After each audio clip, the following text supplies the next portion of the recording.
Well, ladies and gentlemen, we are set for one of our most anticipated bouts on this big card here tonight. This is Beatdown 10, brought to you with thanks to Next Gen Constructions. This bout, we do it in the welterweight division, and this one is brought to you with thanks to Everlast Painting. Introducing to you first, standing across in the blue corner. Tip the scales officially, 77.6 kilos. Travels down under from Auckland, New Zealand, trained out of the Fight Centre Gym. His professional record to date, a perfect one, 2 fights for 2 wins. Make some noise, this is Nate Law!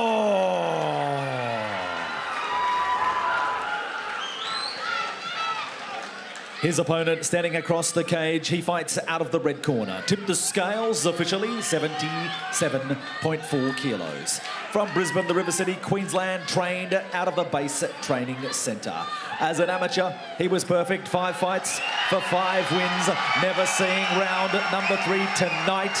He makes his much anticipated professional debut. Come on, Eatons Hill, make some noise. He is the knockout artist. He is the beast from the Base Centre. The Loga legacy continues here tonight. I give you Mario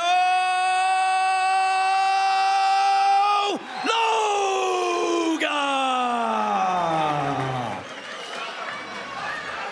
Referee in charge of fight number 12 on our card, brought to you by Everlast Painting. Quality painting and decorating services for residential, commercial and everything in between. Upgrade your home or business with Marco from Everlast Painting. Go to everlastingpainting.com.au for more info. That's everlastingpainting.com.au. Oh, Mario Loga immediately getting to work. Huge check already from Nate Law, and Loga just ever being the aggressor. Whether it be on the feet or in the clinch, Mario Loga making no mistake about how and why he wants the fight to go his way. Yeah, Mario's just so strong as well. You can just see when he gets his hands around the body there. He's like a vice. It's very interesting, all the tape around Mario's leg as well. Oh, man. How do you describe a foot stomp like that to people? Power move. Oh, it absolutely is. Absolutely is. It just feels horrible. And you sort of get angry and it takes you out of your game. It's more of a psychological move because you're like, not only did that hurt, it's like, did you just foot stomp me? Yeah, absolutely. I think, but Nate Law, I'm excited to see how Nate Law goes with Mario, because Nate Law is probably the most disciplined fighter that Mario's come up against so far in his career, and I don't think he'll be someone who's easy to overwhelm or spook. Yeah, completely agree. And it's completely different when you have a very tall guy with underhooks getting you against the cage. You can just see how much he was getting Mario Loga really up on his tippy toes and taking his base away. Yeah, absolutely. And like we saw at the start of the round, Mario's so strong, but at the same time, he's finished a lot of his fight, well, all of his fights in the first 2 rounds. So we don't really know how he performs when he starts to get tired. It makes perfect business sense for Nate Law to really drag this one out. Looks completely comfortable in the clinch as well.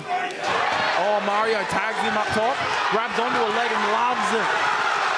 Nate Law just getting his base underneath him immediately. So composed. Yeah, I mean, great work by Nate to get back up. I don't know if there is any defense to a Mario Loga running through your legs like that. It doesn't matter how powerful your sprawl is. Really, the defense is get back up after he slams you down into the canvas.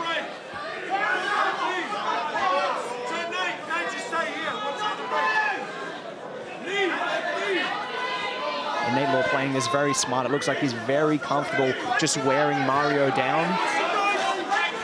Yeah, absolutely. I think that might be the plan, whether it's on the feet or it's in the clinch. It's most definitely to take at least some of the burn out of his punches, take some of the wind out of his tank.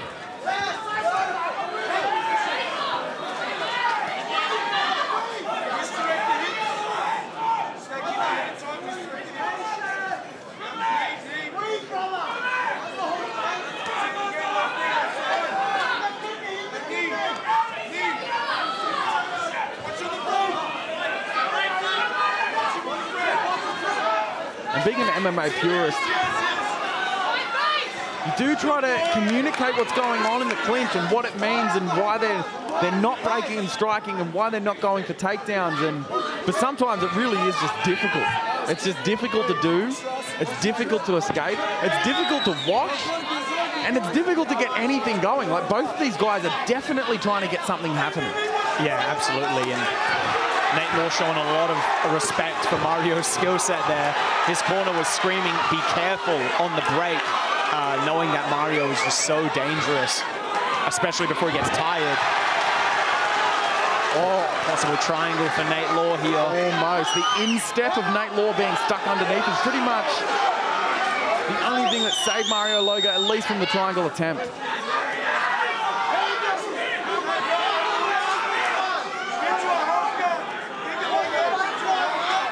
And Nate Law's corner is calling for him to move to a half guard position so he could start to stand back up. Seems like he's trying to land some elbows from the bottom of the closed guard.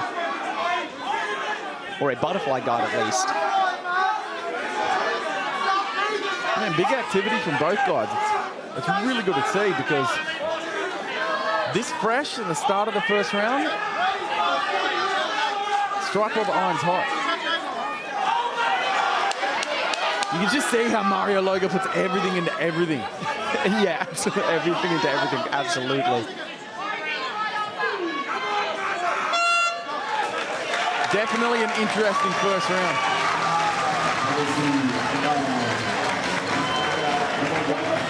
I was so caught up in the action, I wasn't really thinking about who won and who lost. It was just so interesting. And whenever Mario Loga fights, you're kind of just holding your breath. You're like, oh, he's about to do something. Yeah. And then he does it, and it's usually spectacular. As we go to our next-gen construction replay, even these short shots that you could see in the clinch, they were really just rattling the head of Nate Law, and there wasn't much in him. Mario Loga giving that absolutely everything. And to your point, Nate Law was just almost covering up on every single thing that Mario Loga did for a moment, so much so that he was able to spin and chase him down, put him against the cage with no actual threat coming through. As we roll into our second round, Mario Loga with the tongue out. Nate Law just absolutely all business.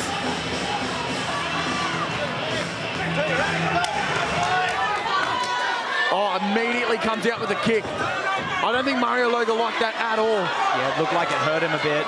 He hunched up for a moment. He's protecting the body. I think Nate Law knows as well. He went to kick. He went to knee. Mario Loga's putting those knee shields into place, so Nate Law started punching him in the body. I really do think he hurt the body. Yeah, it seems like his corner thing. Oh, massive knee for huge. Oh. That spun the head of Mario Loga around, and then he voluntarily spins himself. This is where Mario's dangerous. You think you're going to finish him, and a bomb comes out of nowhere. Nate Law just being so smart not to go hell for leather all after Mario Loga, because, like you said, it really could be where he's most dangerous. Yeah, absolutely. Like you said, super smart, not getting overzealous for the finish, and still respecting Mario Loga's skill set and his power. Even while he's rocked, he's so dangerous. That takedown defense from Nate Law was gorgeous. Stuffed the head, swung his hips around, got to the other side. And now Mario Loga lands a big right hand. Just like we said, dangerous at all times. Oh man, I wish we could get a better angle. Nate Law, you can just see him go, oh man. Now I know what they're talking about. Mario Loga just vicious and tenacious.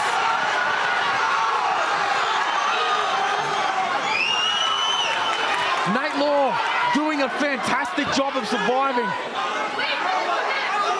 Yeah, he's not giving it up easy. Nate Law's corner going absolutely insane right now to see him get that underhook and start getting back up from the half guard. And you got to think the adrenaline from Mario Loga is just through the roof. Yeah, that would have been, in his amateur career, that would have been a finish, and that's the difference now. A guy like Nate Law is just so tough. I think it's going to be tough for Mario to finish that guillotine, and Nate's going to look to punish him now. Yeah, that guillotine, a bit of a misguided and unnecessary risk. He had Nate Law hurt. He was in such a dominant position. Nate Law will not let Mario up. He's too smart for that. He will keep holding Mario's legs when Mario tries to get back up. But Mario's doing a good job getting an underhook, and he's trying to get back up just like Nate Law did with him. And when you're fighting the hometown guy, you can hear the crowd giving Mario Loga instructions. When you hear those instructions turn to support, like, come on, Mario, you can do it, you know you're losing. Absolutely. And looks like you're right, Jake, because Nate's starting to get... Looks like he's trying to get to a finish now. Oh, and Mario Loga trying to wrap the arm under the leg because, I mean, he has to do something. But he's almost turned himself into a semi-crucifix position. Those elbows are fierce. Those are huge shots at Nate Law. Man. Splits the crowd down the middle. All the TFC fan base are behind him. And half the crowd is stunned. Man, all from that failed guillotine attempt. Yeah, impressive work by both guys. Nate Law did a great job to stay composed and not let that bomb from Mario, well, I mean, it did rock him, but he stayed composed and he got back in the fight, and that's what we talked about at the start. That's the difference. Nate Law's just a bit more professional and disciplined, but amazing performance from both guys. Yeah, 100%. We kick to our next-gen construction replay. And you could see early on, as we alluded to, those body shots, man, they really, really had an effect. And Mario Loga trying to strike when he could, but really was trying to get Nate down. It could have been an injury to that leg. Boom, you see that huge shot as Nate was trying to circle out. And this is the aftermath of a failed guillotine attempt. Nate Law ending up on top, throwing those elbows. And it didn't look like the day of Mario Loga was going to get any better. We can see him right now. He's got his leg elevated up on the stool. I have to wonder just how much a toll that did take as we kick to James O'Shea. All right, ladies and gentlemen, we'll get set to make this one official. This one brought to you with thanks to Everlasting Painting. Put your hands together for both fighters. Again, another fantastic fight on our big card here tonight. But at 3 minutes 15 of round number 2, your winner by TKO and still undefeated goes to the blue corner, Nate Law. I didn't see the shot coming. I was just sitting up on the fucking ground. We'll grab a couple of words with our winner, Nate. Congratulations, incredible atmosphere. You know what he's done as an amateur, but you got the job done to stay undefeated yourself. Yeah, no, I respect to Mario. He's a fucking dog. Like, I was telling these guys right before I walked out, I said, I'm ready for the hardest fight of my life. He dropped me. I didn't see the punch coming, but I recovered, and there's only one option, and that's winning. And you've done that again. That's what I mean. I said now it's 3 fights for 3 wins. You found a way again tonight. You were able to handle whatever he was able to throw at you at different stages. Yeah, that's it. Find a way. I've had some questionable decisions in my amateur career, and since my last loss, I kind of promised myself I can't leave it in the judges' hands. I gotta stop people, you know. And if I smell blood, then fuck, I'm trying to take their head off. And you found that opportunity, and that's exactly what you did. Yeah, I could feel the start of the round. I hit him with a body kick. It hurt him, but he managed to sort of keep the space between me and him. Obviously, he hit me on the break. I didn't see the shot coming, but I felt fine the whole time. I was completely fine on the ground, just one of those you don't see coming, and got on top of him, and I'm like, fuck, I'm finishing this. Congratulations, incredible performance. Enjoy tonight, and we look forward to seeing what's next. Quick shout out to all my team who's come out, all my friends and family back in New Zealand, my sponsors, Lamac, Musashi, Meredith Metalworks. I'm just keep grinding until I'm in the UFC. That's the plan. Congratulations, ladies and gentlemen. There is your victor. That is Nate Law.